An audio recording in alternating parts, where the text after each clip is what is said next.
معاذ بن جبل رضی اللہ عنہ کہتے ہیں کہ میں ایک سفر میں نبی اکرم صلی اللہ علیہ وسلم کے ساتھ تھا۔ ایک دن صبح کے وقت میں آپ صلی اللہ علیہ وسلم سے قریب ہوا، ہم سب چل رہے تھے۔ میں نے آپ سے عرض کیا، اللہ کے رسول، آپ مجھے کوئی ایسا عمل بتائیے جو مجھے جنت میں لے جائے اور جہنم سے دور رکھے۔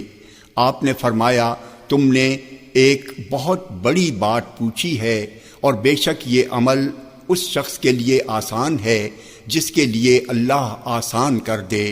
تم اللہ کی عبادت کرو اور اس کا کسی کو شریک نہ ٹھہراؤ، نماز قائم کرو، زکوٰۃ دو، رمضان کے روزے رکھو اور بیت اللہ کا حج کرو۔ پھر آپ نے فرمایا، کیا میں تمہیں بھلائی کے دروازے یعنی راستے نہ بتاؤں؟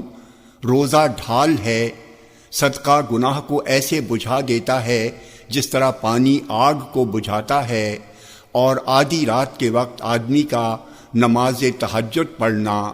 پھر آپ نے آیت تتجافی جنوبہم عن المضاجع کی تلاوت یعملون تک فرمائی۔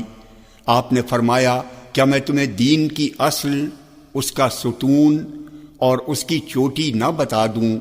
میں نے کہا، کیوں نہیں اللہ کے رسول، ضرور بتائیے۔ آپ نے فرمایا، دین کی اصل اسلام ہے، اور اس کا ستون نماز ہے، اور اس کی چوٹی جہاد ہے۔ پھر آپ نے فرمایا، کیا میں تمہیں ان تمام باتوں کا جس چیز پر دار و مدار ہے وہ نہ بتا دوں؟ میں نے کہا، جی ہاں اللہ کے نبی۔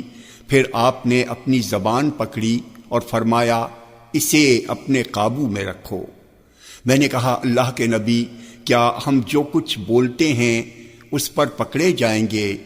آپ نے فرمایا، تمہاری ماں تم پر روئے، معاذ، لوگ اپنی زبانوں کے بڑبڑ ہی کی وجہ سے تو اوندھے منہ یا نتنوں کے بل جہنم میں ڈالے جائیں گے۔ جامع ترمذی حدیث نمبر 2616۔ یہ حدیث صحیح ہے۔